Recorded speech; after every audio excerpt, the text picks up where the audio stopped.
Karunadu. Welcome back to my YouTube channel. I hope ಎಲ್ಲರೂ ಚೆನ್ನಾಗಿದ್ದೀರಾ ಅಂತ ಅಂದ್ಕೊಂಡಿದ್ದೀನಿ. ನಾನಂತೂ ಸಖತ್ತಾಗಿದ್ದೀನಿ ಗುರು. ನಾನು ಇವತ್ತು ನಿಮಗೆ ಎಕ್ಸ್ಪ್ಲೋರ್ ಮಾಡೋದಕ್ಕೆ ಬಂದಿರುವಂಥ ಪ್ಲೇಸು ದುರ್ಗಾ ಪರಮೇಶ್ವರಿ ಆಸ್ಥಾನ ಕಟೀಲು.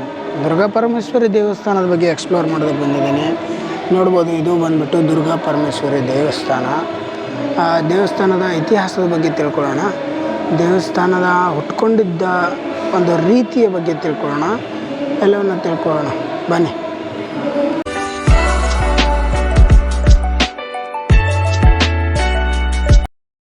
ಗುರು, ಇವಾಗ ನಾನು ಹೋಗ್ತಾ ಇರೋದು ಒಂದು ನದಿಯ ಬ್ರಿಡ್ಜ್ ಮೇಲೆ.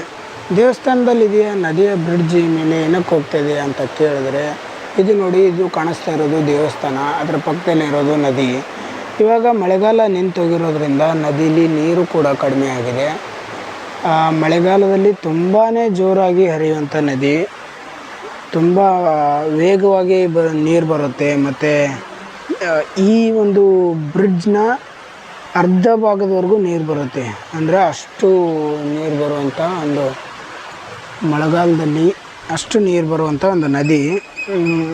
ಇನ್ನು ಈ ದುರ್ಗಾ ಪರಮೇಶ್ವರಿ ದೇವಸ್ಥಾನದ ಹಿಸ್ಟ್ರಿಯನ್ನು ನೋಡ್ತಾ ಹೋದರೆ, ಈ ನದಿಗೂ ಮತ್ತು ದುರ್ಗಾ ಪರಮೇಶ್ವರಿ ದೇವಿಗೂ ಕೂಡ ತುಂಬಾ ಅವಿನಾಭಾವ ಸಂಬಂಧ ಇದೆ.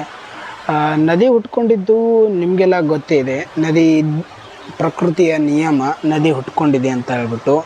ಈ ನದಿಗೂ ಮತ್ತು ದುರ್ಗಾ ಪರಮೇಶ್ವರಿ ದೇವಿಗೂ ಏನು ಸಂಬಂಧ ಅಂತ ಕೇಳಿದ್ರೆ, ಈ ಭಾಗದಲ್ಲಿ ಅಸುರ ಅಂತ ಹೇಳ್ಬಿಟ್ಟು ಒಬ್ಬ ರಾಕ್ಷಸ ಇರ್ತಾನೆ. ಆ ರಾಕ್ಷಸ ಜನರಿಗೆ ತುಂಬಾ ಸಂಕಷ್ಟಗಳನ್ನು ನೀಡ್ತಾ ಇರ್ತಾನೆ, ಕಷ್ಟಗಳನ್ನು ನೀಡ್ತಾ ಇರ್ತಾನೆ, ದರೋಡೆ ಮಾಡ್ತಾ ಇರ್ತಾನೆ, ತುಂಬಾ ತೊಂದರೆ ಕೊಡ್ತಾ ಇರ್ತಾನೆ.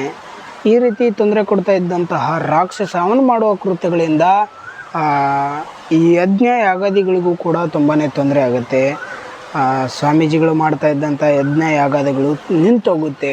ಈ ರೀತಿ ನಿಂತೋದಾಗ ಆ ಕಾಲದಲ್ಲಿ ಯಾವ ರೀತಿ ಭಾವನೆ ಇತ್ತು ಅಂತಂದರೆ, ಯಜ್ಞ ಯಾಗಾದಿಗಳು ನಿಂತೋದ್ರೆ ಊರಿನ ಜನರಿಗೆ ಸಮಸ್ಯೆ ಬರುತ್ತೆ ಅನ್ನೋದು ಖಂಡಿತವಾಗಿತ್ತು. ಅಂದರೆ ಅಷ್ಟರ ಮಟ್ಟಿಗೆ ನಂಬ್ತಾ ಇದ್ದರು ಯಜ್ಞ ಯಾಗಾದಿಗಳನ್ನು. ಈ ರೀತಿ ರಾಕ್ಷಸನ ಕೃತ್ಯದಿಂದ ಈ ಯಜ್ಞ ಯಾಗಾದಿಗಳು ನಿಂತೋದಾಗ ಊರಿನ ಜನಕ್ಕೆ, ಅಂದರೆ ಈ ಪ್ರದೇಶದಲ್ಲಿರುವ ಸಾಕಷ್ಟು ಜನಕ್ಕೆ ಕ್ಷಾಮ ಉಂಟಾಗುತ್ತೆ. ಈ ಕ್ಷಾಮ ಉಂಟಾದಾಗ ಜನ ತುಂಬಾ ಭಯ ಭೀತಿ ಆಗ್ತಾರೆ, ಅಂದರೆ ಭಯ ಬೀಳ್ತಾರೆ. ಭಯ ಬಿದ್ದು ದೇವಲೋಕಕ್ಕೆ ಹೋಗೋಣ, ಇದು ನಮ್ಮಿಂದ ಬಗೆಹರಿಸ್ಲಿಕ್ಕೆ ಆಗದೇ ಇರುವಂಥ ಸಮಸ್ಯೆ, ದೇವಲೋಕಕ್ಕೆ ಹೋಗಿ ಈ ಸಮಸ್ಯೆನ ಬಗೆಹರಿಸ್ಕೊಂಡು ಬರೋಣ ಅಂತ ಹೇಳ್ಬಿಟ್ಟು ದೇವಲೋಕಕ್ಕೆ ಹೋಗ್ತಾರೆ. ದೇವಲೋಕಕ್ಕೆ ಹೋಗ್ಬಿಟ್ಟು ಕಾಮಧೇನುವನ್ನು ಕರ್ಕೊಂಡು ಬರಬೇಕು, ಕಾಮಧೇನು ಈ ಸಮಸ್ಯೆನ ಬಗೆಹರಿಸ್ತಾಳೆ ಅಂತ ಕಾಮಧೇನು ಹತ್ರ ಹೋಗ್ತಾರೆ. ಕಾಮಧೇನುಗೂ ಕೇಳ್ತಾರೆ, ನೀನು ಬರಬೇಕು, ಬಂದು ಸಮಸ್ಯೆನ ಬಗೆಹರಿಸ್ಕೊಡ್ಬೇಕು ಅಂತ. ಕಾಮಧೇನು ಒಪ್ಕೋತಾಳೆ. ಒಪ್ಕೊಂಡಾಗ ಕಾಮಧೇನುವಿನ ಮಗಳಾಗಿದ್ದಂತಹ ನಂದಿನಿ ದೇವಿಯನ್ನು ಕೂಡ ಕೇಳ್ತಾರೆ. ಆಗ ನಂದಿನಿ ದೇವಿ ಜನರ ಬಗ್ಗೆ ತುಚ್ಛವಾಗಿ ಮಾತಾಡ್ತಾಳೆ. ಆ ಜನಕ್ಕೋಸ್ಕರ ನಾನು ದೇವಲೋಕದಿಂದ ಭೂಲೋಕಕ್ಕೆ ಬರಬೇಕು, ಭೂಲೋಕದಲ್ಲಿರುವಂಥ ಜನ ಯಾರೂ ಕೂಡ ಸರಿ ಇಲ್ಲ, ಅವರು ಬದುಕುವಂತಹ ಬದುಕು ಮೂಢನಂಬಿಕೆಗಳ ಬಗ್ಗೆ ತುಂಬಾ ಮಾತಾಡ್ತಾಳೆ. ಈ ರೀತಿ ಮಾತಾಡಿದಾಗ ಸ್ವಾಮಿಗಳಿಗೆ ತುಂಬಾ ಕೋಪ ಬರುತ್ತೆ. ಕೋಪ ಬಂದಾಗ ಅವರು ನಂದಿನಿ ದೇವಿಗೆ ಶಾಪ ಕೊಡ್ತಾರೆ. ಯಾವ ರೀತಿ ಶಾಪ ಕೊಡ್ತಾರೆ ಅಂತಂದರೆ, ನೀನು ಜನರ ಬಗ್ಗೆ ತುಚ್ಛವಾಗಿ ಮಾತನಾಡಿರೋ ಕಾರಣ ಭೂಲೋಕದಲ್ಲಿ ನದಿಯಾಗಿ ಹರಿಬೇಕು ಅಂತ ಶಾಪ ಕೊಡ್ತಾರೆ. ಈ ರೀತಿ ಸ್ವಾಮೀಜಿಗಳ ಶಾಪಗಳು ಎಷ್ಟರ ಮಟ್ಟಿಗೆ ಸತ್ಯವಾಗ್ತಾ ಇದ್ವು ಆ ಕಾಲದಲ್ಲಿ ಅನ್ನೋದಕ್ಕೆ ರಾಮಾಯಣ ಮಹಾಭಾರತದಲ್ಲೂ ಕೂಡ ನಾವು ನೋಡಿದ್ದೀವಿ. ಆ ರೀತಿ ಸ್ವಾಮೀಜಿಗಳು ಕೊಟ್ಟಂಥ ಶಾಪದಿಂದ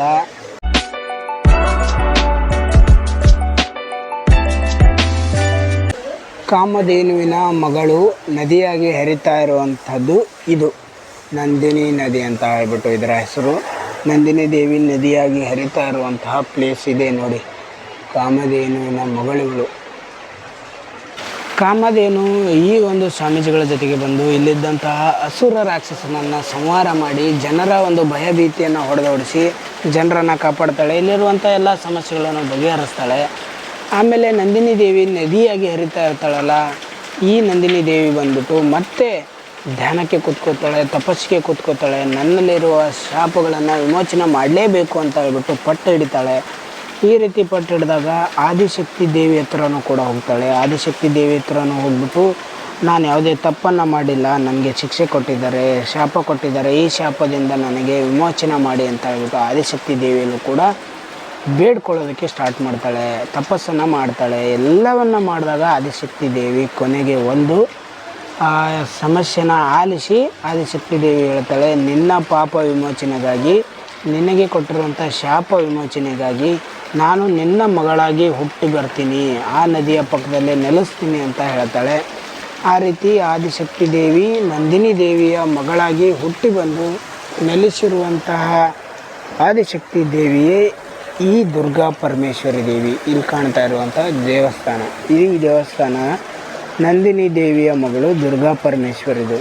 ಇಲ್ಲಿ ಬರುವಂಥ ನದಿ ದುರ್ಗಾ ಪರಮೇಶ್ವರಿ ದೇವಸ್ಥಾನದ ಹತ್ರ 2 ಭಾಗಗಳಾಗಿ ಒಡೆಯುತ್ತೆ. ಒಂದು ಭಾಗ ಆ ಕಡೆ ಹೋದರೆ ಒಂದು ಭಾಗ ಈ ಕಡೆ ಬರುತ್ತೆ. ಎರಡು ನದಿ 2 ಭಾಗ ಆಗುವಂತಹ ಸ್ಥಳದಲ್ಲಿ ದುರ್ಗಾ ಪರಮೇಶ್ವರಿ ನೆಲೆ ಊರ್ತಾಳೆ ನಂದಿನಿಯ ಮಗಳಾಗಿ. ನೋಡಿದ್ರಲ್ಲ, ಇದು ಬಂದ್ಬಿಟ್ಟು ದೇವಸ್ಥಾನದ ಒಂದು ಇತಿಹಾಸ, ದೇವಸ್ಥಾನ ಹುಟ್ಕೊಂಡಂಥ ರೀತಿ. ಆದರೆ ಈಗಿರುವಂತಹ ಕಥೆನೇ ಬೇರೆ. ಈಗಿರುವಂತಹ ಕತೆ ಬೇರೆಯೇ ಅಂತ ಹೇಳಿದೆಯಲ್ಲ, ಏನು ಅಂತ ಕೇಳಿದ್ರೆ ದೇವಸ್ಥಾನ ಹುಟ್ಕೊಂಡಿದ್ದ ರೀತಿ ಬೇರೆಯೇ ಆಗಿರ್ಬೋದು. ದೇವಸ್ಥಾನ ಹುಟ್ಕೊಂಡಿದ್ದ ರೀತಿ ಪಾಪದಿಂದ ಆಗಿರ್ಬೋದು, ಒಂದು ಶಾಪದಿಂದ ಆಗಿರ್ಬೋದು. ಆದರೆ ಇವತ್ತು ದುರ್ಗಾ ಪರಮೇಶ್ವರಿ ಈ ಭಾಗದ ಜನರನ್ನು ಕಾಯ್ತಾ ಇರೋ ರೀತಿ ಬೇರೆ ಯಾವ ದೇವರು ಕೂಡ ಕಾಯ್ತಾ ಇಲ್ಲ. ಜನ ಅಷ್ಟರ ಮಟ್ಟಿಗೆ ದುರ್ಗಾ ಪರಮೇಶ್ವರಿ ದೇವಿಯನ್ನು ನಂಬಿದ್ದಾರೆ. ಬರೀ ಇಲ್ಲಿ ದೇವಿ ಕಾಯೋದಷ್ಟೇ ಅಲ್ಲ, ಇಲ್ಲಿ ದೇವಸ್ಥಾನಕ್ಕೆ ಬರುವಂಥ ಭಕ್ತರಿಗಾಗಿ ಪ್ರತಿನಿತ್ಯವೂ ಕೂಡ ದಾಸೋಹವನ್ನು ಮಾಡಲಾಗುತ್ತೆ. ನಾನು ಶುಕ್ರವಾರಕ್ಕೊಮ್ಮೆ ಬಂದಿರೋದ್ರಿಂದ, ಇವತ್ತು ಕೂಡ ಶುಕ್ರವಾರ ಆಗಿದ್ದರಿಂದ ಶುಕ್ರವಾರಕ್ಕೊಮ್ಮೆ ಮಾತ್ರ ನಡೆಯುತ್ತೆ ಕಂಪಲ್ಸರಿ ಇಲ್ಲಿ ದಾಸೋಹ. ಇವಾಗ 4:15 ಟೈಮು, ಮತ್ತು 7 ಗಂಟೆಗೆ ಇಲ್ಲಿ ದಾಸೋಹ ಸ್ಟಾರ್ಟ್ ಆಗುತ್ತೆ. 3:30ವರೆಗೂ ದಾಸೋಹ ಇಟ್ಟು ಅನ್ನಪ್ರಸಾದ ನಡೀತಾ ಇತ್ತು. 3:30 ನಂತರ ಬಂದಾಗಿ ಮತ್ತೆ ಸ್ಟಾರ್ಟ್ ಆಗೋದು 7 ಗಂಟೆಗೆ. ಇದು ಬಂದ್ಬಿಟ್ಟು ದೇವಸ್ಥಾನಕ್ಕೆ ಬರುವಂತಹ ಭಕ್ತಾದಿಗಳಿಗೆ ನೀಡುವಂಥ ಅನ್ನಪ್ರಸಾದದ ಕೋಣೆ. ಈ ಕಡೆ ಎಲ್ಲ ತುಂಬಾ ಚೆನ್ನಾಗಿ ನೀರಿನ ವ್ಯವಸ್ಥೆ ಎಲ್ಲ ಇದೆ. ದೇವಸ್ಥಾನದ ಆಡಳಿತಾಧಿಕಾರಿಗಳಿಗೆ ದೊಡ್ಡ ಧನ್ಯವಾದಗಳನ್ನು ಸಲ್ಲಿಸಬೇಕು. ನೋಡಿ, ಪ್ಯೂರಿಫೈಡ್ ವಾಟರ್ಸ್, ಜನ ಅನ್ನಪ್ರಸಾದವನ್ನು ಸ್ವೀಕರಿಸಿದ ನಂತರ ಕುಡಿಯೋದಕ್ಕೆ. ಇದಷ್ಟೇ ಅಲ್ಲ, ಈ ಭಾಗದ ಜನರನ್ನು ತಾಯಿಯಂತೆ ನಿಂತು ಹಿಂದುಗಡೆ ನಿಂತು ಕಾಯ್ತಾ ಇದ್ದಾಳೆ ದುರ್ಗಾ ಪರಮೇಶ್ವರಿ ಅಂತ ಈ ಭಾಗದಲ್ಲಿ ಜನ ನಂಬೋದು ಜಾಸ್ತಿ. ಈ ದುರ್ಗಾ ಪರಮೇಶ್ವರಿಯನ್ನು, ದುರ್ಗಾ ಪರಮೇಶ್ವರಿ ದೇವಿ ಮಾಡಿದಂಥ ಪವಾಡಗಳು ಕೂಡ ಅಷ್ಟು ಜನರಲ್ಲಿ ನಂಬಿಕೆಯನ್ನು ತಗೊಂಡು ಬಂದಿದೆ. ನೋಡಿ ಗುರು, ಇದು ಅನ್ನಪ್ರಸಾದಕ್ಕೆ ಹೋಗೋದಕ್ಕೆ ಮಾಡಿರುವಂತಹ ಸಾಲು, ಅಂದರೆ ಕ್ಯೂ ಹಚ್ಚೋದಕ್ಕೆ ಮಾಡಿರುವಂತಹ ಪ್ಲೇಸ್ ಇದೆಲ್ಲ ನೋಡಿ. ಇಲ್ಲಿಂದ ಅಲ್ಲಿವರೆಗೂ ಇದೆ, ಮತ್ತು ಈ ಕಡೆ ಒಳಗೂ ಕೂಡ ಇದೆ ಅದೇ ರೀತಿ. ಇಷ್ಟು ದೊಡ್ಡ ಕ್ಯೂನ ಮಾಡಿದ್ದಾರೆ ಅಂದರೆ ಅರ್ಥ ಮಾಡ್ಕೋಬೇಕು ಇಲ್ಲಿ ಎಷ್ಟರ ಮಟ್ಟಿಗೆ ಜನ ಭೇಟಿ ಕೊಡ್ತಾರೆ ಈ ದೇವಸ್ಥಾನಕ್ಕೆ, ಬಂದು ಹೋಗ್ತಾರೆ ಅಂತ. ಗುರು, ಬರೀ ಇಲ್ಲಿ ದೇವಸ್ಥಾನ ಅಷ್ಟೇ ಅಲ್ಲ, ಈ ದುರ್ಗಾ ಪರಮೇಶ್ವರಿ ದೇವಸ್ಥಾನದಲ್ಲಿ ಗೋಶಾಲೆ ಕೂಡ ಇದೆ. ನೋಡಿ, ಗೋಶಾಲೆಯನ್ನು ನೋಡ್ಕೊಳ್ಳಿ, ದುರ್ಗಾ ಪರಮೇಶ್ವರಿ ಗೋಶಾಲೆ. ಗೋಮಾತೆಯನ್ನು ಕೂಡ ಇಲ್ಲಿ ಸಂರಕ್ಷಣೆ ಮಾಡಲಾಗುತ್ತೆ. ಚೆನ್ನಾಗಿದೆ, ಇಲ್ಲೆಲ್ಲ ಬಂದು ನೋಡ್ಬೋದು.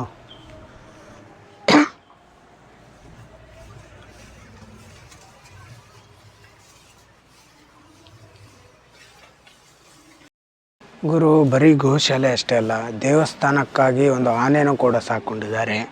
ಆ ಆನೆನ ಕಟ್ಟಾಕುವಂಥ ಸ್ಥಳ ನೋಡಿ. ಆನೆ ಹೆಸರು ಮಹಾಲಕ್ಷ್ಮಿ ಅಂತೆ, ಬೋರ್ಡಲ್ಲೇ ಬರೆದ್ಬಿಟ್ಟಿದ್ದಾರೆ. ಆನೆ ಲಾಯ, ಎಲಿಫೆಂಟ್ ಶೆಡ್ ನೋಡಿ. ಏನು ಗುರು, ಆನೆ ಕಟ್ಟಾಕೋ ಜಾಗ ಅಂತೀಯ, ಆನೆನೇ ಇಲ್ಲ ಅಂತ ಅಂದ್ಕೋಬೇಡಿ.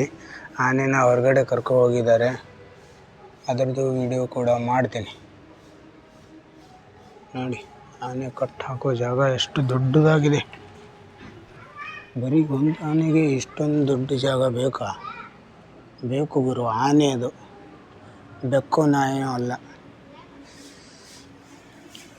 ನೋಡಿದ್ರಲ್ಲ, ದೇವಸ್ಥಾನಕ್ಕೆ ಬಂದರೆ ಇಷ್ಟೆಲ್ಲ ಬೆನಿಫಿಟ್ಸ್ ಇದೆ. ಬರೀ ದೇವಸ್ಥಾನ ಅಷ್ಟೇ ಅಲ್ಲ,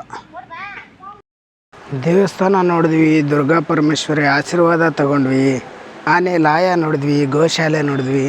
ಅದೇ ರೀತಿ ನಿಮ್ಮೆಲ್ಲರಿಗೂ ಇಷ್ಟ ಆಗುವಂಥ ಒಂದು ಪ್ಲೇಸ್ ನೋಡಿ, ಗಾರ್ಡನ್ ಮಾಡಿದ್ದಾರೆ ಇಲ್ಲಿ. ಫೋಟೋ ಶೂಟ್ಗೆ ಫೇಮಸ್ ಈ ಗಾರ್ಡನ್ನು. ನಾನು ಪ್ರತಿ ಬಾರಿ ಬಂದಾಗಲೂ ಕೂಡ ಇಲ್ಲಿ ಜನ ತುಂಬಿರ್ತಾಯಿದ್ರು ಫೋಟೋ ತಗೊಳ್ಳೋದಕ್ಕೆ. ಅಲ್ಲೆಲ್ಲ ಮೇಲ್ಗಡೆ ಕೂತ್ಕೊಂಡು ಫೋಟೋ ತಗೋತಾರೆ ಇಲ್ಲಿ. ಇದಂತೂ ಫುಲ್ ಫೇಮಸ್ ಜಾಗ ಈ ದೇವಸ್ಥಾನದಲ್ಲಿ. ಫೋಟೋ ಶೂಟ್ ಪ್ಲೇಸ್ ಅಂತ ಹೇಳ್ಬೋದು, ಫೋಟೋ ಪಾಯಿಂಟ್ ಅಂತ ಹೇಳ್ಬೋದು, ಸೆಲ್ಫಿ ಪಾಯಿಂಟ್ ಅಂತ ಹೇಳ್ಬೋದು. ಇಲ್ಲಿ ನೀರು ಹರಿಬೇಕಾದ್ರೆ ತುಂಬ ಜೋರಾಗಿ ನೀರು ಬರೋ ಟೈಮಲ್ಲೆಲ್ಲ ಈ ಒಂದು ಕಂಬಿ ಹತ್ರ ನಿಂತ್ಕೋಬೇಕು, ಸೆಲ್ಫಿ ಕೂಡ ತಗೋತಾರೆ.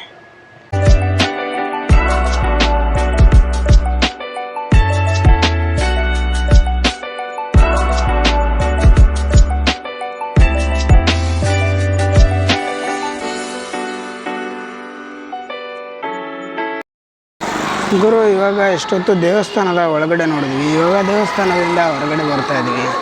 ಇಲ್ಲಿಂದ ದೇವಸ್ಥಾನದ ಮುಖ್ಯ ದ್ವಾರ ನೋಡಿ ಹೇಗೆ ಕಾಣಿಸುತ್ತೆ.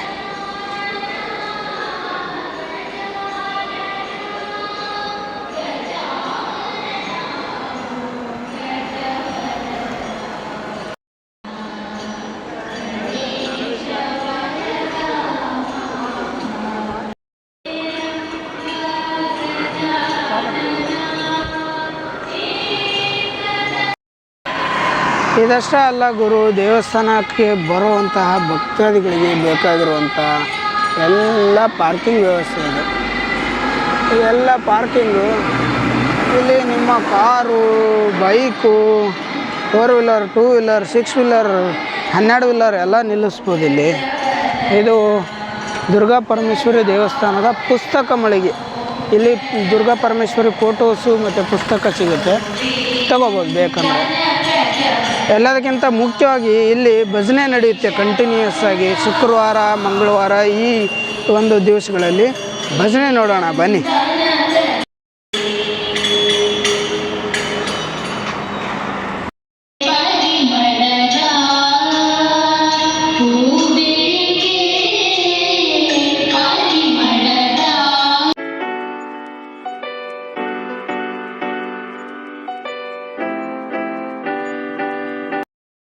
ಸೊ ನೋಡಿದ್ರಲ್ಲ, ಇದಾಗಿತ್ತು ದುರ್ಗಾ ಪರಮೇಶ್ವರಿ ದೇವಸ್ಥಾನ ಕಟೀಲು, ಅದರ ಒಂದು ಲಾಗು. ಐ ಹೋಪ್ ಈ ಲಾಗ್ ನಿಮಗೆಲ್ಲ ಇಷ್ಟ ಆಗಿದೆ ಅಂತ ಅಂದ್ಕೊಂಡಿದ್ದೀನಿ. ಲಾಗ್ ಇಷ್ಟ ಆದರೆ ಶೇರ್ ಮಾಡಿ, ಲೈಕ್ ಮಾಡಿ, ಕಮೆಂಟ್ ಮಾಡಿ.